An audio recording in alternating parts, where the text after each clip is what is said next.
welcome to Comics Chat. I'm Sarah Cook. I'm a comics writer, and this is a show where I talk to comics creators and fans about their favorite comics and why they love them. If you would like to follow me elsewhere, you can find me on Twitter and Instagram at Sarah C. Comics, or you can sign up for my newsletter. The link for that is in the notes. And if you enjoy this conversation, like and subscribe. Today's conversation is with Dom Monette of Life On Saturn Comics, and we talked about the comic adaptation of Batman Forever.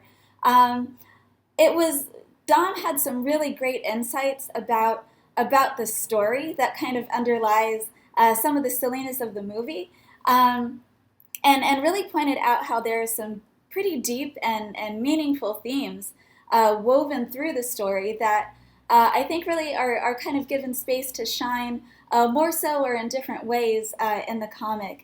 I really enjoyed hearing his insights on this, and it made me think about Batman Forever in a new light.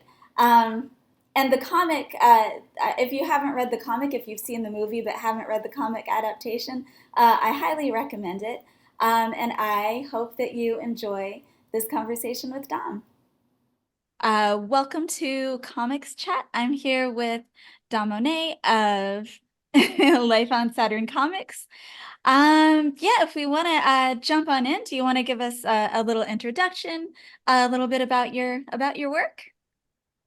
Yes, I've been drawing my whole life, but I decided to take it seriously with my wife Lydia a few years ago, and since then we've put out a lot of books, like Hunter Duck and our own anthology called the Rings of Saturn. We've also been a part of so many anthologies that we are almost exclusively anthologists, if that's a word.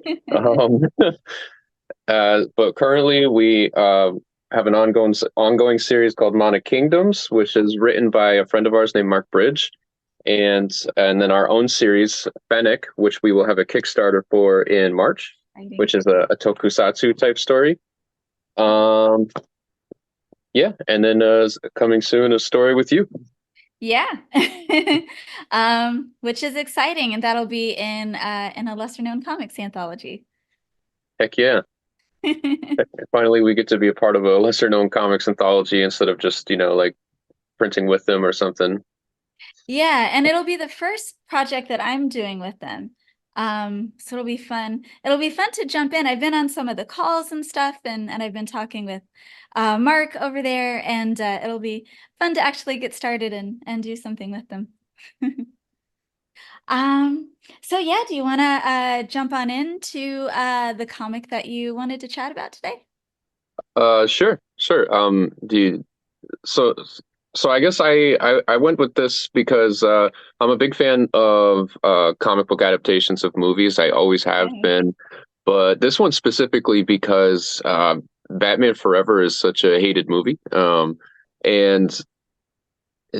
And it was a very edited movie as well. Like, I mean, Joel Schumacher's not the best, but his movie was also supposed to be a little bit better because Tim Burton's movies were shut down by McDonald's, but also because of that, Batman Forever was also supposed to be a better movie that got edited a lot. And I feel like when you read the comic book adaptation, which is based more on what the script was supposed to be, you get like more out of it. I felt Yeah. like I got more psychology out of it than I did like when I watched the movie growing up. Yeah, because the movie has such like a silly tone that you just do not get like anything out of it that you would from reading it. Mhm. You read it? Yeah, it's funny. I 100% agree. I actually hadn't read the comic until I just read it for today. And that was my exact reaction to it, that it felt I enjoyed and I don't want to like bash the movie too much, but I enjoyed it so much more than the movie because I mean, like you were saying, the movie has such a silly tone. Um, but there really is a lot of good stuff there, and I think it's that kind of comes through more, to me at least, I think, in the comic than what you're able to get in the movie. Yeah, I will say like one thing that the comics still left out that the movie also left out was if you watch like the bonus features, they actually made like a big friggin' bat, and it's like really ugly looking, and it's for a scene when like Bruce is like reflecting on his sphere in his head and stuff, and I just like feel like it's a waste. It was a waste to have that big ugly bat, and you didn't get to see it. It was awesome looking, but I just feel like I really like the start of the story. Like you start in Arkham Asylum and like Two Hmm. Face escaped and he killed a guard and wrote with the guard's blood, Batman must die. And I was like, Hmm. that is an awesome way to start the movie. It's too bad that Yeah. that little detail is gone. It would have really set another tone, you know. And also in the movie, I mean, which I have nostalgia for. I love the movie, Yeah. but I get why people don't like it. Hmm. But I feel like Tommy Lee Jones, because the how he felt about Jim Carrey and those politics and stuff. He only played a one-sided Two-Face, which is Yeah. not the Hmm. way to go. But if in comic book form, you can kind of read it however you want to read it. So Yeah. in my mind, I read like two versions of him. I Hmm. really like that. And I like the colors of the book. I feel like they really like captured the '90s. I love, and it's my favorite version of Gotham too, because I like I like those movies that have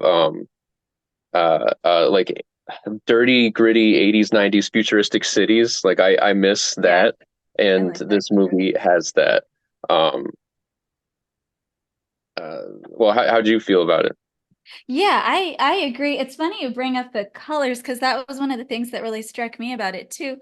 And I felt like the colors, one of the things that I like about the movie, there are a lot of cheesy things that I don't super love, but I like it too. I'm the same way. It's nostalgic. And one of the things I do like about it is the colors, and you've got this kind of like dark Gotham, and so much of it takes place at night. But that's really kind of like juxtaposed with these bright colors, like Riddler's bright greens and bright purples and things. And you get the same thing with the colors in the book. Like a lot of the book, the gutters are black, and there are like city scenes that are taking place at night, and it's the same kind of thing. But then you get like these flashes of bright color here and there too. And I think it really kind of captured the feel of the movie, the visual feel of the movie in a way that I liked. And it was Adrienne Roy who was doing the colors, which is, I think, just cool to note because she was doing a lot of the Batman colors at that time. So that was interesting. Definitely agree about that.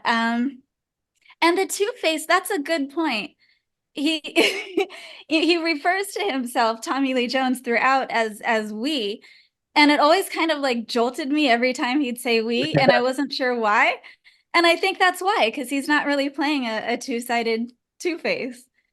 Um, but you're right, like in the comic, it doesn't feel so one-sided. Even though there aren't a lot of like specifically Harvey moments, it still feels more like you can imagine it uh being more of a two-sided Harvey. You can kind of hear the dialogue in your head the way that you think it would be.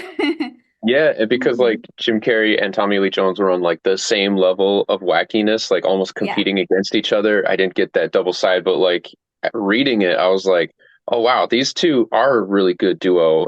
Because Hmm. Two-Face is so chaotic. He just he like goes in and doesn't think about a lot of stuff. He just and then you got like Riddler, who's like very methodical about everything he does, and they're perfect. And there's like no way Batman could compete or combat both of them. Like on his own. Yeah. Uh, but one thing that was in the movie that was also in the comic, but I think because reading the comic, it was just like I was in more of a thinking mode. So I was wondered why like the helicopter when he's fighting Two-Face, the helicopter crashes into the Statue of Liberty. And maybe I'm thinking overthinking it, but I'm like, is that supposed to represent the fact that like Batman is never free of like Oh, that's chasing true. his villains, you Hmm. know? That's good symbolism. Yeah. I like Uh, it. Well, how did you feel about like the character developments in the like you agree that you saw like more psychology behind everything I because definitely feel like I did. Yeah. They felt more like real characters. In the movie, they kind of feel like I don't know, cartoonish. yeah, They I felt feel more like like there was supposed to be more psychology considering they introduced yeah. this Chase Meridian Right, character, you know. exactly. And even Chase herself to me seems so like one-dimensional in the movie, and all she's interested in is just a romantic connection with Bruce or with Batman. Um, and that's there in the comic, but she also like I think that her professional expertise kind of comes in more, and you feel like she's there for like also giving professional insights and not just to flirt with Batman. Yeah, yeah, I noticed that. Like, it was like at first she was like interested in Batman, and she realized that his courage and his leadership was like sexy, but it was Mhm. dangerous and hollow. So like Bruce Wayne is the one who's more interesting because he's vulnerable, he's a good listener, he's like willing to adapt and better himself, which is not like what Batman's about, you know? Mhm. So Yeah, that's interesting. That where she kind of has to thinks that she has to choose between Bruce and Batman, and she chooses Bruce, and then obviously doesn't have to choose. But it's interesting that she kind of has that realization. yeah, it's cool. I think it's weird because like the story is supposed to be it's supposed to be like a deeper psychology of Bruce Wayne's childhood trauma, and like there was originally more intent to dive into his unresolved trauma and how like he chases danger to fill the void. And it's just the movie was almost there. It was because they address it, but then they like cover it up with silliness and stuff. But Yeah. there was just so much more to certain people, like the Riddler. I got more out of the Riddler in the story too. I mean, Jim Carrey really held it, but he was just like doomed to fail from the beginning because like, and I find this relatable to real life because he based his drive on his obsession with his idol Bruce Wayne, who Bruce Wayne is a facade himself. You know what I mean? That's like if you read Batman comics, you know he's really Batman. He's not Bruce Wayne. Mhm. So and like idols are often like disappointments and secretly struggling themselves, and that's a concept that has been like in reality for the past 10 years. So I'm like, this I feel like this book really is relevant, to be honest. Yeah. I think so too. And I liked that about his arc in the story. I feel like it's a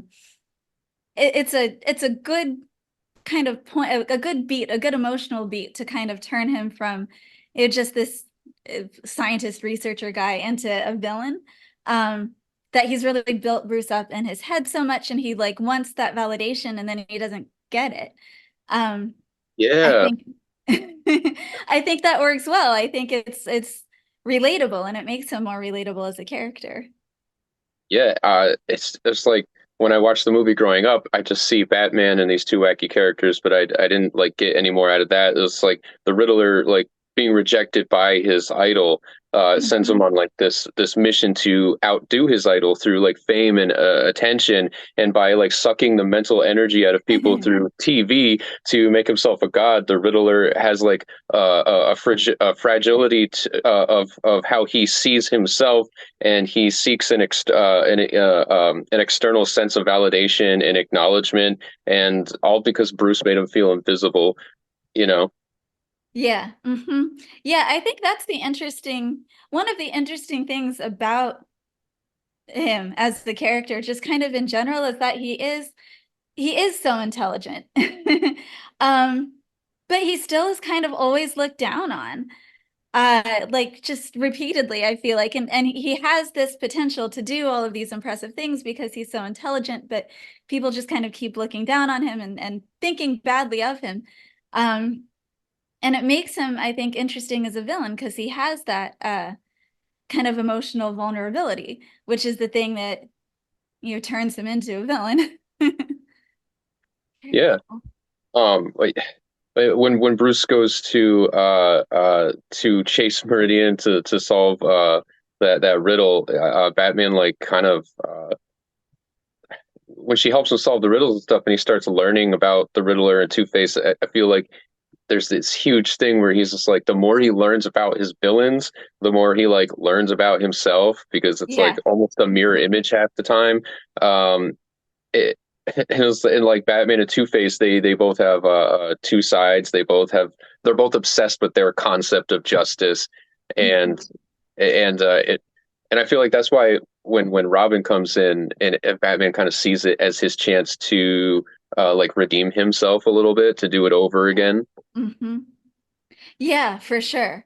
Um, I think it's really interesting. And even I think there's a line that Chase has where she says something like, I could write a hell of a PhD thesis about a guy who dresses up as a bat. I would And that read kind of that if they did it. comparison. Yeah. Um, yeah, the comparison between him and Two-Face and how he has the two sides to him too. And then at the end he says, I am Bruce and I am Batman, but because I choose to be. And I think that's interesting because like, does he really choose to be? Um, I feel like he kind of has to be Batman. I mean, I think he chooses to hold on in this moment. He's choosing to hold on to Bruce, I think, is the thing. But he kind of has to be Batman.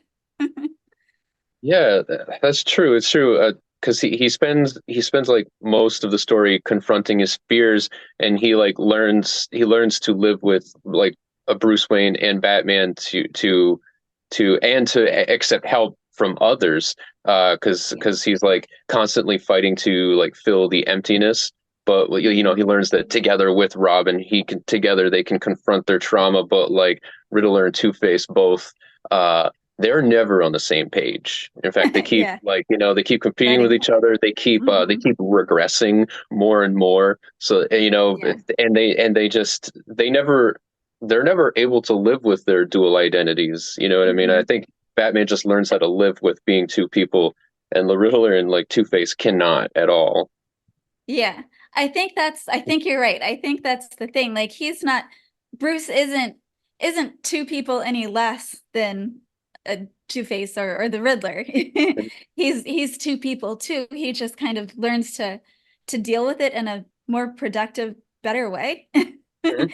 And then with Robin too, I think that's he tries to like you were saying, he tries to redo it and tries to, and there's that conversation between the two of them where Dick is talking about how he wants to go after Two-Face, and Bruce is saying like it's I don't remember the exact dialogue, but telling him how it's like it's just going to keep eating at him, even if he does it kill Two-Face, like it's then what? It's just going to keep eating at you if you like go down this path of vengeance.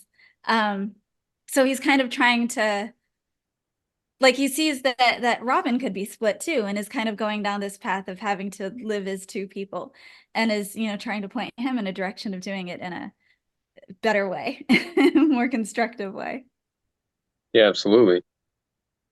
Hmm.